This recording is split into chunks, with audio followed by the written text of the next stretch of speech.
Hey, good evening, everybody, and happy Sunday night to you from Unlock the Middle Land. Hey, this is Dean Packard, Principal of Charlton Middle School, and I'm here tonight with some great guests. And, you know, Sunday nights are always special because we have an opportunity to connect with people from across the country to talk about things that we do in our business that just make us better together. Again, my name is Dean Packard, Principal of Charlton Middle School in Charlton, Massachusetts. Great panel tonight. Before we go there, Chris, I was watching the Patriots. They were heading in the wrong direction.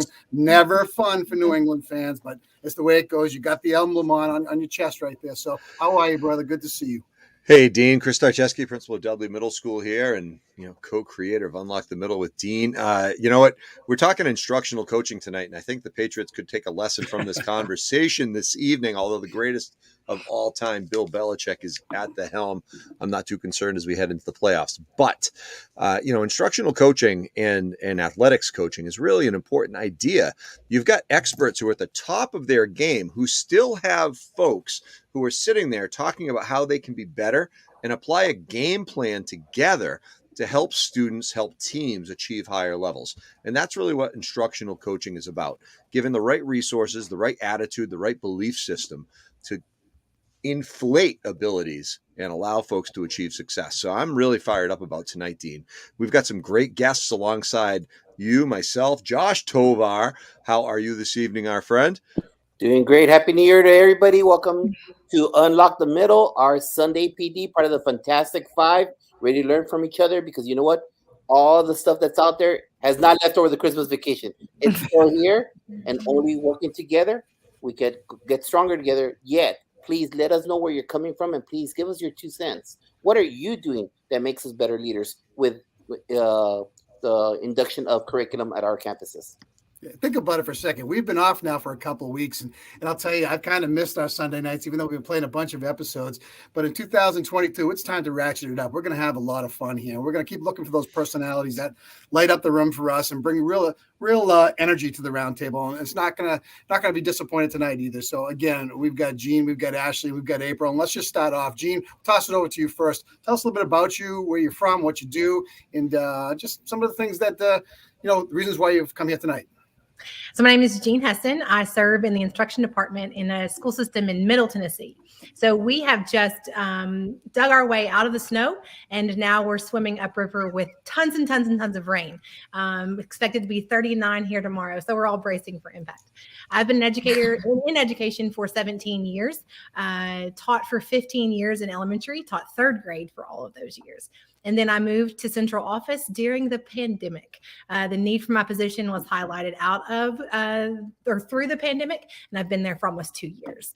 Instructional coaching, I've really been able to see since coming to central office how instructional coaching moves the needle, how it makes teachers better, how it empowers teachers. It's something I'm passionate about, and I'm really lucky to work with awesome teams that are equally passionate in instructional or about instructional coaching. So I'm glad to be here tonight. Thank you. You got it. Let's kick it down. Let's go down to April. April, welcome to the show. Hey, Dean, thanks for having me tonight. I'm really excited to be here with you guys and to join some great minds, leaders, and coaches who are in it for the right reasons, in it for the kiddos, and that's just what fuels our fire and what we love to do. A little bit about me. I've been in education about the same time as Jean, actually. I didn't learn that until just now, about 17 years. Started out as an elementary teacher as well. 3rd grade was my niche. Loved it. Decided when I started experiencing what instructional coaching looked like and learning a little bit more about it, that kind of got bit by the bug.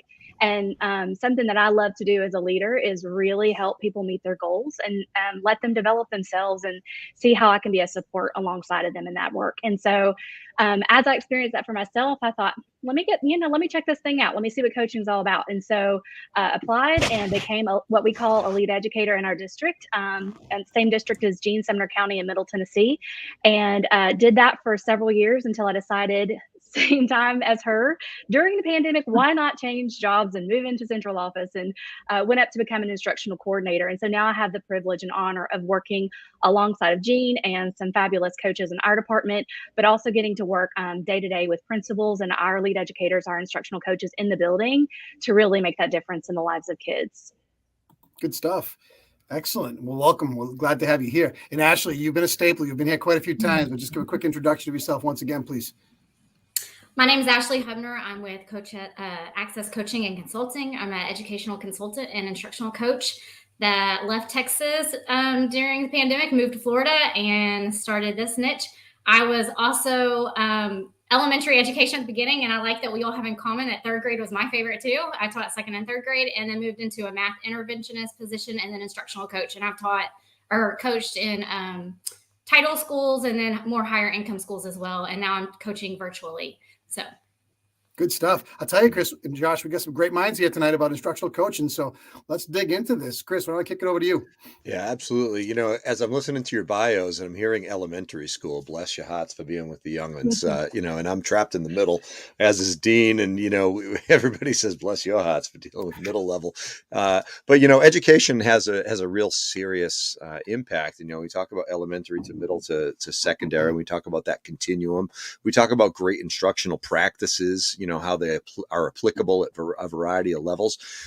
Let's just kick it around a little bit and hear about your ideas about why instructional coaches are important and beyond justifying your jobs, and what the real purpose behind that instructional coaching responsibility is. We can kick it up to Jean and have her kick it around and go from there.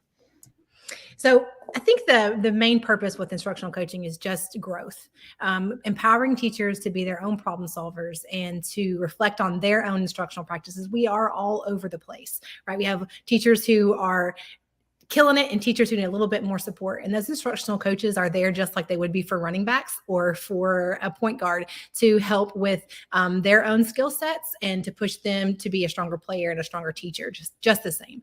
That's been something we've really worked on in our district, is that mindset.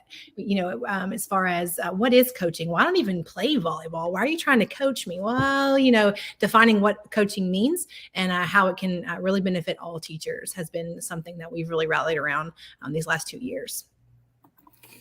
Well, I can say this before we kick it over to April or Ashley. You're very lucky in your district to have this in a position to be able to support both teachers and student learning, because not every district is lucky enough to have instructional coaches embedded within their budgetary framework. So what a blessing that is. Utilized correctly, I think you can do some really, really, really great things. So going back to purpose and need, why don't we kick it down to April and see if you can build a little bit upon what Jean just said. Dean, I'm going to kind of play off of that word embedded that you used. I think that's the best purpose for instructional coaching, is that true job embedded personalized learning. Who wouldn't want someone that does what they do, understands what they do, and can help support them in growing in what they do? And that's exactly what coaches do. It's kind of like that old verbiage that says we don't know what we don't know. So we need someone, our teammate there alongside of us, to help us see an outside perspective and really understand our blind spot. I'm terrible with these analogies, but I think it's something like a fish doesn't see the water around them. So like while we're in it, we really can't see it. So when we're in those lessons and we're doing what we do on a day-to-day basis, we don't see necessarily capture all the things that are happening around us. So to have that outside person that can be there alongside of us and help us capture that and know what to focus on. What are those best practices that we're focusing on so that we can get the biggest bang for our buck with our students? I think that the additional purpose and need serves with connecting teachers to one another. What kind of network we can set up with one another. How often do teachers get to actually leave their classroom and get to go see what their teammates are doing, even just right next door or across the hall? So leveraging those strengths of our teachers and our buildings and bridging that gap so that they're seeing what strengths one another has and being able to build upon those is powerful. And so I think those things to me testify to the greatest purpose and need of instructional coaches. Good stuff. Ashley, kick over to you. When you hear all that, like that they just spoke about, it's really hard to think about a principal doing all of those things, plus managing a school, managing parents, dealing with bus routes, all of those things. And that shows why this position is so important, because education is changing all the time. And thinking about how much it just changed in the pandemic that we went through right now with all of the new remote learning and new platforms and all of that. It is so necessary to have someone in a position that can be the one who is learning all the research and out there staying up to date with everything that's going on and bringing that back to a campus or a district and helping them continue to grow and be focused on instruction and not all of the other things that go along with the school community. Yeah, I hear what you said, Ashley, and not a lot of districts are fortunate enough to have that, as Dean mentioned. But one of the most important pieces to really develop and cultivate, we heard a little bit embedded in Jean, April, and Ashley's response was the idea of that. Not everybody is a master of all things. We're a jack of all trades, not a master of many in some respects. But peer observations are so important and powerful. Knowing what's happening down the hallway is so powerful. And going in as a coach or an instructional leader, having that ability to build relationship and trust is exceptionally important. Whether you are coming in brand new or you're homegrown, and being able to cultivate that conversation. Let's talk a little bit about how you go about setting up the environment for a great instructional coaching experience, whether you're actually an instructional coach or an instructional leader who's looking to move your colleagues and your building forward. Why don't we start with April? Yeah, thank you. One of the first things that I think we look for when we go to hire an instructional coach is what we call those soft skills, that interpersonal skill set. What is the person like? How do they relate to other people? How do they work with other people? How do they, what intrinsic qualities do they have that help them build those relationships with others? It's more than just being that effective communicator. They have to have that people first mindset and know how to connect with others to begin with. And so that's a key goal for us, to find those people, and that sort of supersedes any other attributes we look for when we hire our instructional coaches. And in saying that, what teachers are really seeking out is a partnership. They want a system of support. They don't want a teacher, and they want a partner and not a parent. So we have to be really conscientious of how we're interacting and understanding how adults learn and how we approach change with adults, because it looks so different than what we did in the classroom with teachers. And oftentimes that can be a struggle. When we leave the classroom, we approach that from that authoritative standpoint of, teacher student, but working with adults is a whole different ballgame. And so having that level of understanding and respect for your peer and letting them sort of guide that work that you're doing together is critical. So how that coach interacts with the teacher is as important as what they do together and the work that they do together, because we are not brought in to be fixers. Coaches are there to be collaborators and teammates, and the teachers have to know that, and you have to establish that from the get-go. So that's essential. But before you kick this over to Jean, what type of roadblocks do you see when you're trying to coach educators who are pretty confident with what they do, and they think and again, I'm a teacher at heart, and I get it. I knew what I knew really well. And for somebody to tell me I didn't know something, I was like, you better prove me wrong. Okay. But I get it. And helping people see things that they're not quite ready to see yet is hard. So as you answer this question about trust and relationships, talk about some of the challenges that you might come up against as well. So kick that over to Jean. I think just like April said, with challenges would be that not creating buy-in, but that building those relationships. Some of those things just take time. You don't want to the first time you meet someone to be trying to start a coaching cycle, right? Well, here's what I'm going to tell you. Have you considered, or how did this go for you? There's going to be lots of deposits in that bank before you're able to cash in some of those things, right? I think, and you look for people to build that instructional coach role. You look for someone who sees people first, someone who is relational. It is so easy in any career to put your head down and see the tasks and see what's next. And building leaders have to do both of those things, right? Like have to see the people, love your people, care for your people, but also make sure the buses are there and that your COVID policies are being followed, right? But in instructional coaching, it's important to see the people and meet them where they are. Miss Houston on here earlier, I just read her comment, how difficult it is, or, it's essential for principals to both, establish that trust and be an evaluator. I think that's a struggle we've had, is principals being an evaluator and then having that instructional coach be a coach. I'm not going to be here to evaluate you. I'm here to help you. I'm here to support you and in your growth. And that's been something that we struggle with as well. But it's been that lens has been interesting. Great point. And I just want to take that and underline that for a second. Just because I'm a principal doesn't mean that I'm not a champion for you. It doesn't mean that I want to build your capacity and I want to make you think outside the box. I just did a 2-minute segment on building capacity and why it's important to do. Super important. And again, if we're seen as that, then all of a sudden that coaching that we have inside of us will help make everybody better. Good stuff. Ashley.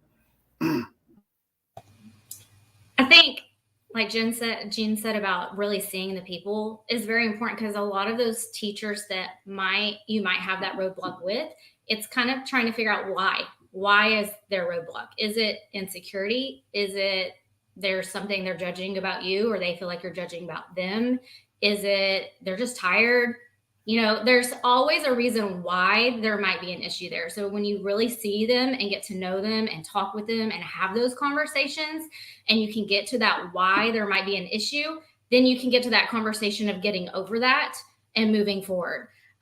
April talked about having those soft skills. I think that is very important with coaching. You have to be able to see outside your box and get into their head. And it's just like you do as a teacher with your kids when you're trying to reach all your kids, and you're looking at all their different learning styles and all their different emotional how they're feeling at that time in the classroom. And you're looking at all that and trying to figure out, how am I going to educate you today? What am I going to do to reach you? You're doing the same thing with adults. You're looking at every aspect of their life and trying to figure out, what am I going to do to help move you forward in this moment? And what is my next step? Jean said, talking about moving the needle, it might just be one comment that you make to them. So what is it at that time that you need to do or say just to move that relationship forward? And as we always say, or I like to say, is that we're not in the science business, we're not in the history business, we're not in the math business, we're in the people business. And once you've built that relationship with them, Jean, how do you go about making sure that you've bonded with them, and then you help them create those goals? You have them there, you have the pedagogy set down. How do you have them maintain or create attainable goals, especially through all this chaos that's going around us? So I'm going to take this in two parts.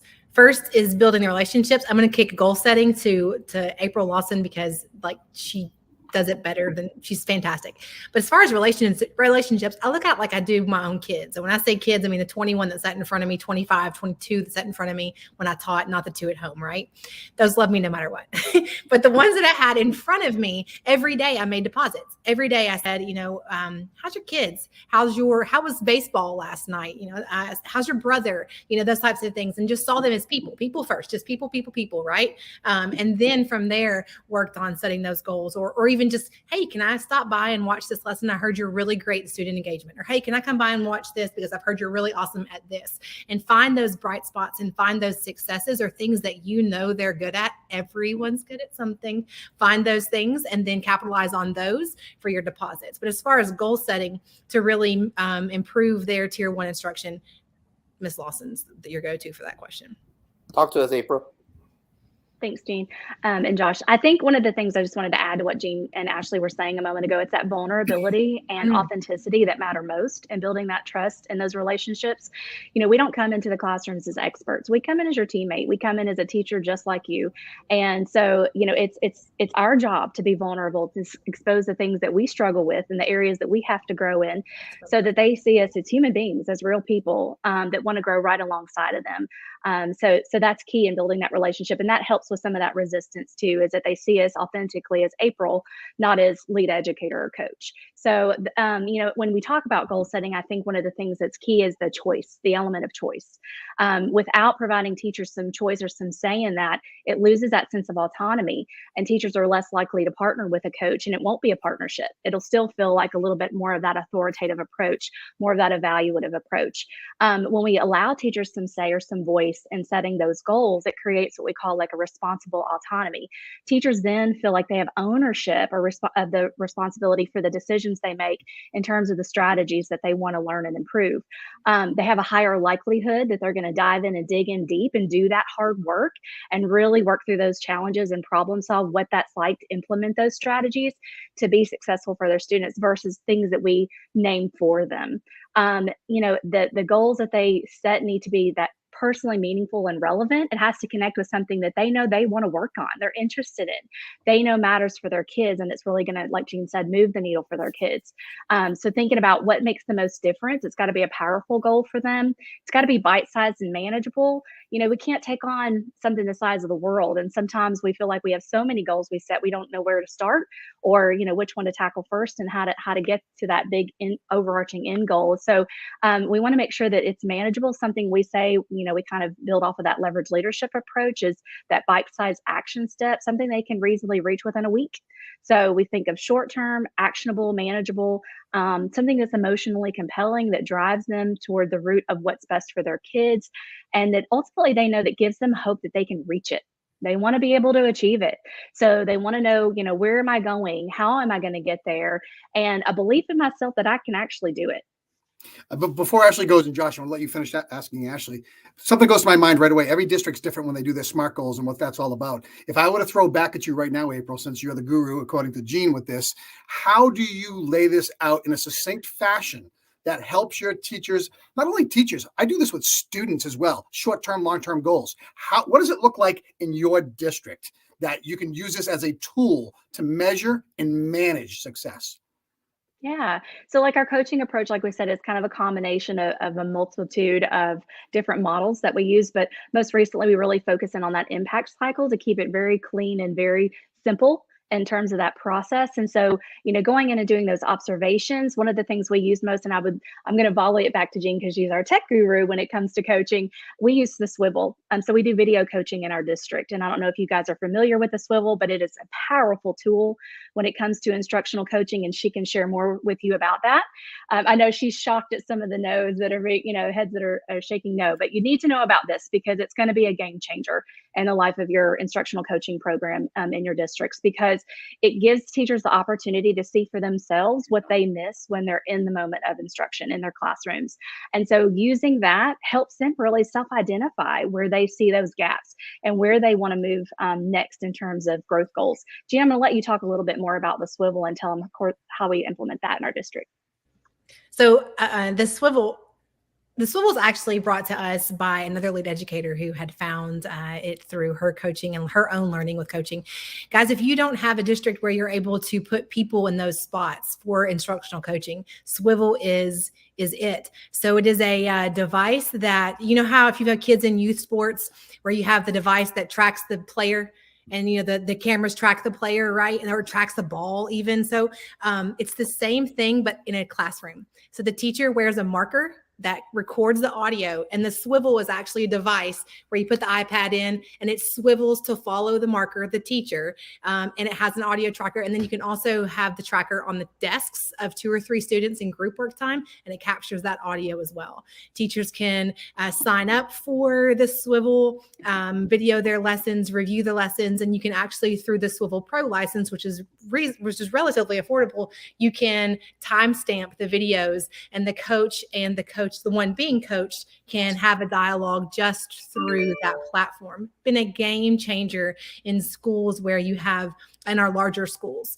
Teachers have really bought into it too, because like April said, the fish isn't aware of the water it's in. Teachers aren't aware of the things that happen always when their back is turned. It's been a real game changer in empowering teachers to identify and set their own goals, and then to reflect through that tool. Wow. Years ago when I was a principal in another district, we had redesigned our educator evaluation system, and we created some tiers of experiences for teachers, and we acknowledged seniority or experience in those tiers.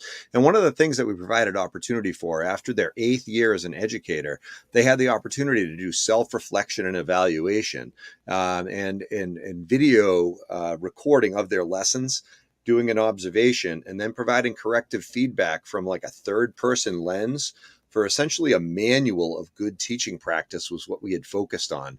I love the idea of, and I now know what we're talking about by swivel. I thought it was some type of new protocol, but it's actually a device. So just to get rid of the shake of my head, I love it. And I'm a big proponent of that, being brought into the classrooms. Hey, Ashley, anything about personal goals there? Yeah, and I'll jump off of that swivel too. We use swivels when I was in Rockwell ISD. I really liked it. If it's not budget friendly to have people in person on the ground floor, there are some platforms for virtual coaching called Education 360 and Ed Connective, and they have staffed teachers and administrators that have left the classroom or gone or retired and are now doing virtual coaching. So that's a good maybe budget friendly option too. It is very different to coach virtually than it is in person, especially with that relationship building piece. I'll say when you're in person, you get to have those authentic conversations in the middle of the hallway. People can drop by your office when they need a moment's help, and all of those things fill their bucket when they have that opportunity with you. When you do it virtually, it's a little bit different, but I have found that there are ways to build relationships doing it virtually, just through the types of conversations you have, the way you start your meeting, the way you transition through your meeting, how you introduce yourself. One of the things I start off with my virtual coaching is just showing a little football clip of a coach, motivating a player, and just look at the things that they're doing. They're encouraging them. They're saying, you got it, keep on going, push through. I know you're tired, but you can do it. And so just kind of giving that idea that, I'm your cheerleader and I'm here to motivate you, but also help fine tune some things for you to make you better and stronger. So sorry, background noise. Trying to clarify that position and that role that you have. But I think when you talk about the goal setting, I think April hit it on the head with the finding the smallest moment that's going to be the biggest leverage to move them forward, so that they can see that the goals are attainable and that it is something that is not this massive thing that you have to do. And I think when you talk about those long-term goals, those SMART goals for the year, giving them that choice, like she said, and how are you going to attain that goal? I found that the biggest buy-in I got from teachers was giving them a choice on how are we going to do that? Is it going to be a book study, a research study? Is it going to be, we're going to go on some instructional rounds? Are we going to a conference together? Am I bringing people in? We're going to do one-on-one coaching? Like, what are all the tools that we're going to use? Because everybody learns in a very different way and things speak to them in very different ways. Some people love to read all the research and some want to see it in action. And so thinking about what are the learning tools that are going to help us attain that goal and how are we going to do that? So making that partnership and that plan together and showing them that, okay, yeah, this is going to be a process. This is our end of the year goal, but this is one of the things that we're going to do to get there. And it's going to be a fun time of learning together and growing. It's funny that you said that. My mind quickly goes back from an educational leader standpoint. Every strategic plan that I've ever seen and every school improvement plan that I've ever seen has a plethora of goals. And I've always said to myself, why not just skin that back to 2 or 3 things and do them really well and have them attached right to your core values of what you believe teaching and learning should be like. Wait a second, what a concept that is. Okay. But that's just smart planning from a coaching standpoint. And I love the fact that you say you can inch towards those goals that are going to make you grow too, because that makes a lot of sense. Okay. Building capacity is one thing. Failure is part of growing and learning. We get that, but you've got to be able to attain those goals. And I'm glad you said that, Ashley. I'm glad you brought that out. Let me switch gears for a second. Let's talk about the difficulties from a coaching standpoint when you're dealing with teams versus individuals. Okay. Because that's a whole nother paradigm shift of what we're doing. In the middle school level, we have teams. And I think it's a great advantage for us because you have a group of talented educators together who come together and talk about student needs, best practices, how to attain all the things you need to do to be great as a team. So let me start with Ashley this time. Ashley, we made you go third last two times in a row here. That's tough to follow, both April and Jean. That's all good. I think there's some benefits to both. I do feel like in some moments you get your biggest bang for your buck by coaching a team. If you really have a well-oiled machine, they know each other, like you teach them on those team roles, you coach them on, their personality traits. How are we going to work together? How are we going to make this, mesh well and move forward? You have a lot of impact there. When everybody's working together. But then, you have those people who are on those islands who don't have someone else who teaches biochemistry or whatever it is, especially in the middle school and high school realm. So I do think there's the benefit of the individual coaching. When you're coaching teams, you're really coaching into the kind of that planning. What does the planning look like? How do we plan together, make sure we're making effective lessons for kids in the classroom? You're building the knowledge base with a group all at one time instead of individually having to build that knowledge base on whatever that research practice is.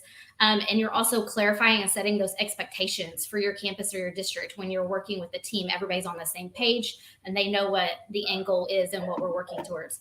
When it's that individualized, you're working more, I feel like, on the implementation of what's actually happening in the classroom with the kids. How are they implementing the instruction? and what does their classroom environment look like? Because those two things can really hinder. They could have the best lesson plans and be working well as a team, but if they're not implementing the instruction well and they don't have a good classroom environment, then that's going to hinder the student learning. So I think you kind of have to look at what your focus or your purpose is to see which is best. But I do think that there is a lot of strength in coaching teams. Love that. So one of the things I do with our evaluation tool, and again, I'm using the word, it's a tool. It's only a device. An evaluation piece is a device to help you get from here to there. What I like to make sure I do on every evaluation is do at least 2 to 3 things that I call accommodations in class, and then 2 or 3 things to make you stretch. I want you to ponder. I want you to dream about what this would look like. That leads to that deeper discussion later on, because that evaluation tool, in a lot of cases, that's the thing that scares people. Because the job with the evaluation tool is to help stretch somebody, not to say I gotcha. Okay, conversations are where you stretch the I gotchas, and that's where you try to help them become better. So let's kick it over to Jean. I agree with Ashley. Clearly defining the goal of the coaching. Is it going to be better suited for a team where we all need to hear this, and this is something that we can all, learn at the same time?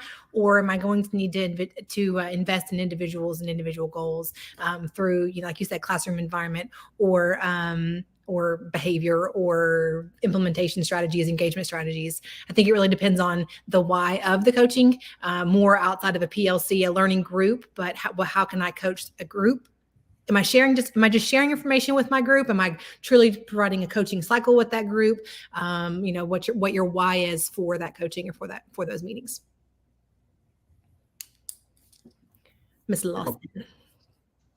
April? Yeah, I think team coaching, I kind of echo the sentiments of both Ashley and Jean. The power behind team coaching is it maximizes the impact. We think about impacting 30 students versus 100 students. It's really about building that collective efficacy among a group of teachers through those shared experiences that they get with team coaching.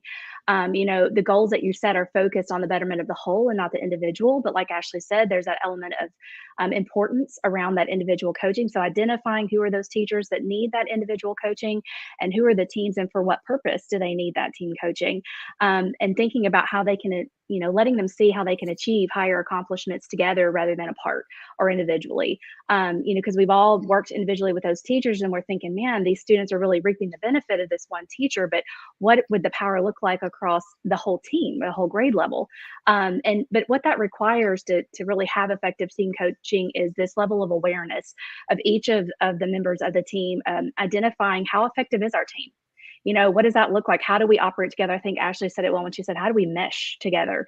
They have to mesh well. They have to understand how to operate as a team and what that requires, building that trust and transparency. So they have those critical, hard conversations that are necessary to have. We can't have this culture of nice happening all the time. We have to have some honesty going on. And that doesn't mean that has to come across rude or disrespectful, but we have to be able to approach the hard things so that we can grow together, and really defining what those specific practices are that are going to improve teaching and learning, and helping teams find that way to build that community of practices rather than just those individual practices. It's kind of like everybody moving together toward one goal.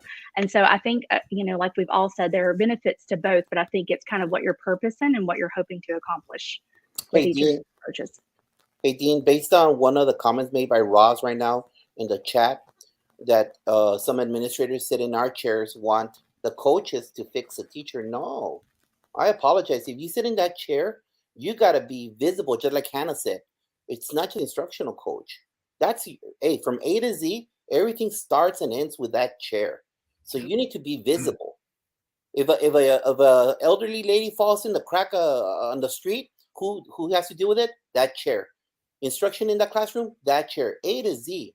So you cannot have our coaches try to fix, as Ross says, a team member that's not on board. That's your job. That's why they pay you those big bucks, as we always hear. They pay you the big bucks. You know what they do to make sure that they're all part of your way. And I always bring up at my former campus and this campus is I always bring up the Patriots. There is a way. There is a philosophy. There is a system. And I do believe, yes, sir, exactly. I always brought up Belichick and Brady. It doesn't matter who left. They put in a new person and they scored the Super Bowl. I don't care if we're in Texas or it's not about the football. It's about a coaching mentality. So it doesn't matter if it's individuals. It doesn't matter if it's a group. I think that it's crucial that someone that sits in our chair is visible and is working in conjunction with those coaches. If not, there will never be change. Josh has got the big bucks. He's down there. That question that we just got from I was laughing at okay, I'm Deanna pointing there. down. That's Josh. Okay.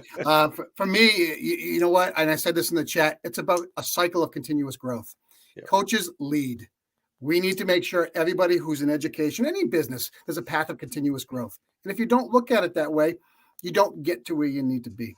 So, well, you know, as we sit down, we're talking about individual teachers. We're talking about teams of teachers helping to improve their practice. But what I really want to dive into right now as we transition in is talking about student engagement and student achievement, and how we afford teachers and teams the opportunity to understand how to really use the right metrics for how their instructional practices and assessment practices are really leveraging student achievement and engagement. Let's talk a little bit about that from that lens. Let's kick it off with April. Yeah, thanks, Chris. I think one of the things we have to make sure that we're doing, which Swivel definitely helps elevate that opportunity for us, is, what kind of evidence are we gathering during our instruction that's helping us see what does student engagement actually look like, sound like? What are our students doing that tells us that they're engaged? And so having some sort of tool to represent that, and if you don't have Swivel, that's okay. There was a day we didn't have it either. And so it was kind of that when we do that goal setting, with teachers, we sit down and we talk about what types of ways are we going to gather some evidence during that lesson that tells us what our students are doing that are hooking them and keeping them engaged throughout the course of the lesson. And so making sure that we have that documentation to reflect on, post that observation, post that lesson, to really start to see, okay, this is what we know this should be, and this is where we are, and what are the things that we need to do to sort of bridge that gap. And there's a multitude of engagement strategies, and sometimes, it's kind of like, which one do we choose, and which is going to be the highest lever that's really going to make the most impact for our students. And so knowing that you have a set of data to go to build that off of is really going to make that much more effective. Jean, did you have some things to add to that? I think often we look or we confuse compliant with engaged. And I think you can walk into a silent classroom and say, look how engaged they all were, when really they're just compliant. There's a big difference. And you see that in the end goal or their end scores, right? They were really compliant. They did everything I asked, but they weren't soaking any of it in or actively learning or active participants in any of it. And like April said, keeping those notes, keeping those anecdotal notes, keeping that running record of who, the monitoring whatever on who's having success with whatever your lesson objective is, and who is not, and how will you coach around that? Just even that gathering of that information and then digesting it on the back end of, did that lesson go well? By what measure of your students? And were they fully engaged? Were they compliant? Were they quiet? Or were they, those questions that you ask about what comes from a good lesson?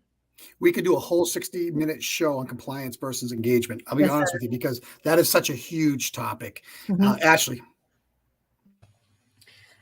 Well, I think like April said, after you kind of gather all that data of what you're seeing in the classrooms, and you kind of have that baseline of reality of what's going on, and then what you want to be happening in classrooms, I think really defining that for your campus or your district.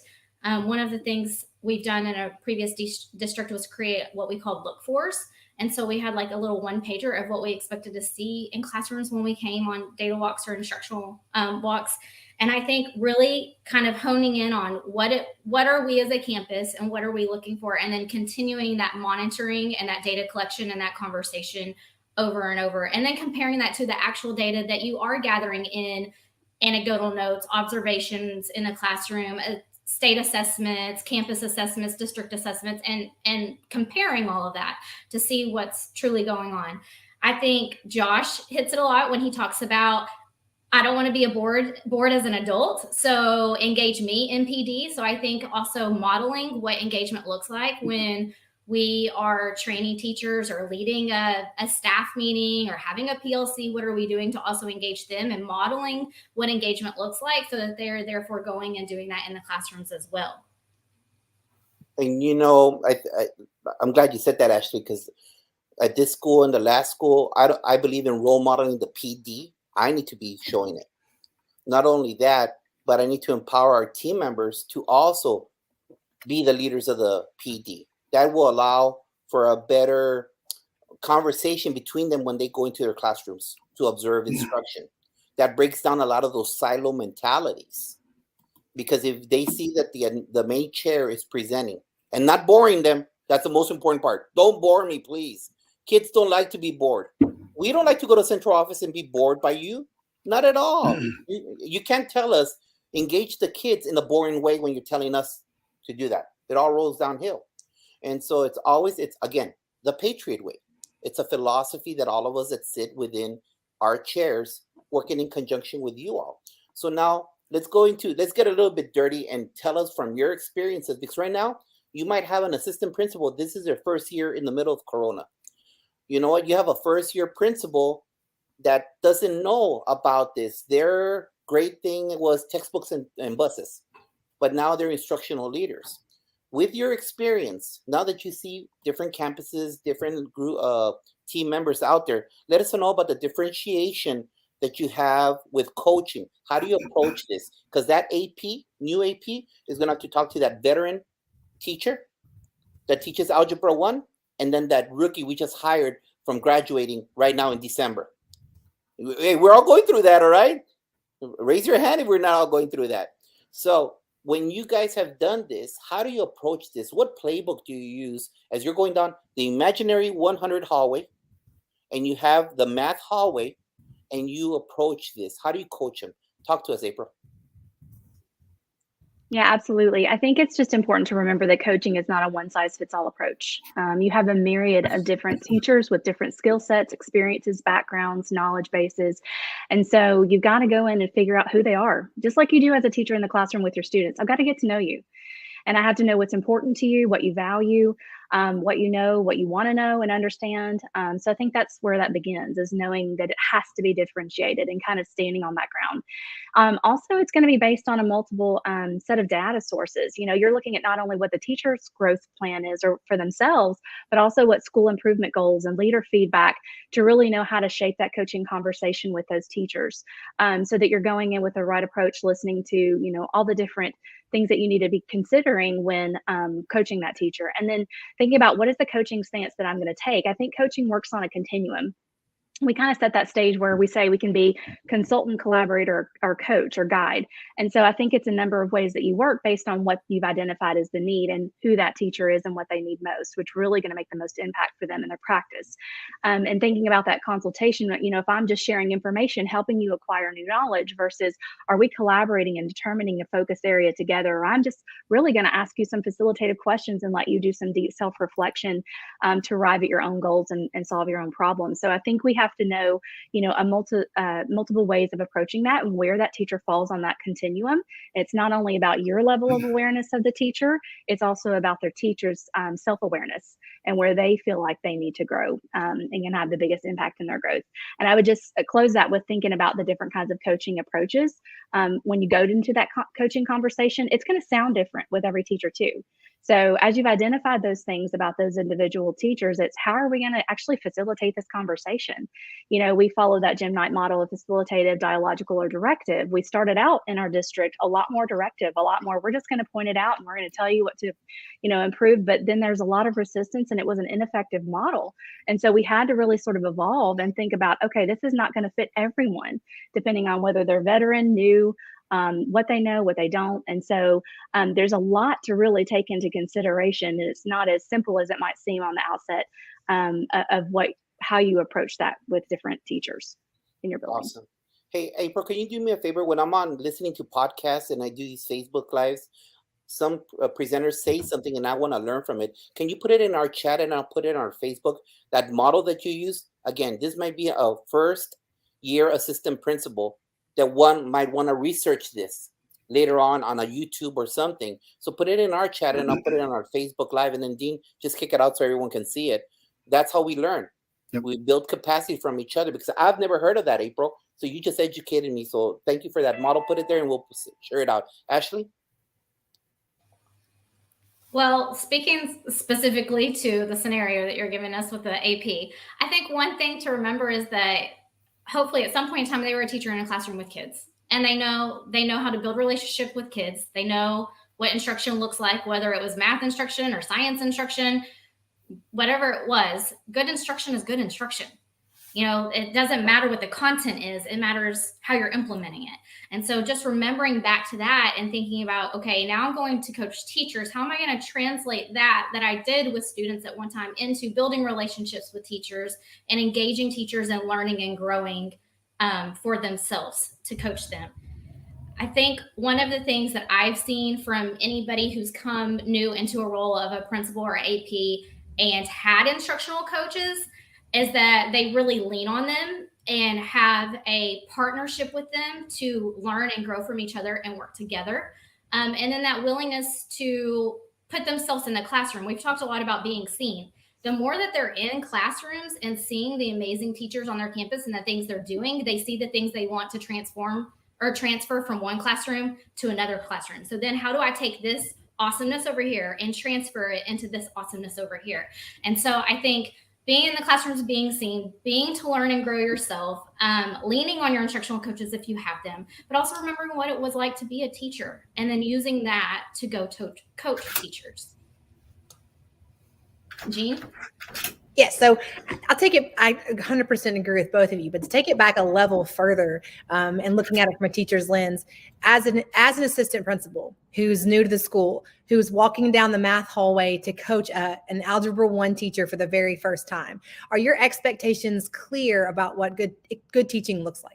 Good teaching is good teaching is good teaching, but what do you expect? What do you expect in this building? What's your vision in this building? What do you expect in this building? Because in every building, although they may be in the same district, is a little different. And if you were anything like our district, you have teachers coming from Southern Indiana, South Florida, North Georgia, and straight out of University of Knoxville. And they all bring a different lens and they all bring a different level of expertise. And what does it look like? What do I expect as an AP in my building for good teaching? Research-based strategies that are effective, that translate from Algebra 1 to 7th grade science to 4th grade reading. Good teaching is good teaching. Have you clearly set those expectations around what you expect as a leader before you start coaching? Do you have a direction for your coaching that aligns with the vision and mission of your school? Because it's easy to shoot in a ton of different directions. Everyone's on different pages, but we're all working for that same goal. We all have different starting points, but are we working towards the same goal? And I think that's something that we often miss, that we don't have a clear vision for our coaching or even for our instruction and what we expect in setting those baselines. Thank you all for sharing your ideas. Buddy. I was just watching to see if you could read my lips. I said, I love what Dr. Houston had put out there because expectations are all that you need. Just like in the classroom, you want the kids to know what the expectations are. Teachers are just an older, bigger, taller version of kids. Okay, we get that. And we want to make sure that we give them the tools to be successful. Listen, before Chris closes out, just very quickly, sum this up in like 40 seconds each. Jean, April, and Ashley. Okay, here from your perspective. Your passion and your energy shows through with everything that you're talking about here. What do you love most about your job? Jean, you go first. My answer to that forever and always will be kids. I got into this position and it's in this career for kids, and it sounds cliche, but every day my cup is filled by some little person, right? And seeing how my impact and how I can help adults love their job and impact kids, it's forever my why. I will always have one foot in the classroom. I would just add to what Jean. Yes, I would just add to what Jean's saying. It's that same feeling of seeing that excitement and that joy for learning.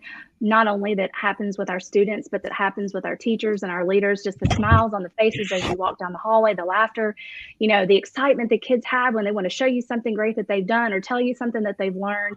That is absolutely what fuels my fire every single day.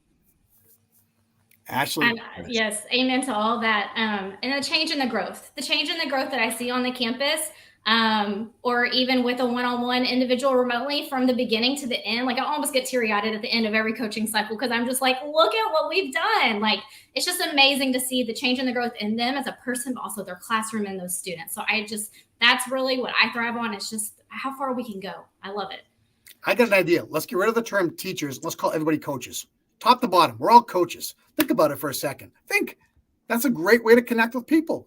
Coaches lead, they facilitate. All right, Chris. Hey, Gene, April, Ashley, Josh, Dean, thanks so much for this evening. One of the most important pieces of what we do is we're in the human business, right? And we talk about taking people to the next level and not just going through the motions and doing things for the paycheck. We're doing things for the greater good. As we sit down and we think about instructional coaching, one of the first things that comes into my mind is we have to honor who is in front of us, what they believe in, and what their definition of excellence and success is. And honoring those pieces, we're able to really come together and move things forward at an individual and a collective team level, and ultimately school district, and ultimately greater good, for our society. But it's absolutely essential for our district offices, our state level leaders, our national leaders to really understand the importance of having a clear, articulated vision about what the purpose and intent for betterment is. It's not necessarily about those assessment scores. It's about all the methodologies that go into improving those assessment scores. And instructional coaching, instructional leadership, teaching in general is all about knowing your audience and knowing what it is that makes them tick and how they can be better each and every day. We got some great insights out of this evening's episode with April Lawson, Gene Hessen, Ashley Hubner, Josh Tovar, Dean Packard, and of course, myself, Chris Starcheski. Hey, we had a great time tonight. We're coming at you at the end of this week with some great information. Always stay tuned, be in touch, be well, work hard, and as always, just keep on chugging, everybody. Be well. Enjoy your Sunday evening. Everybody stay on. Have a great week.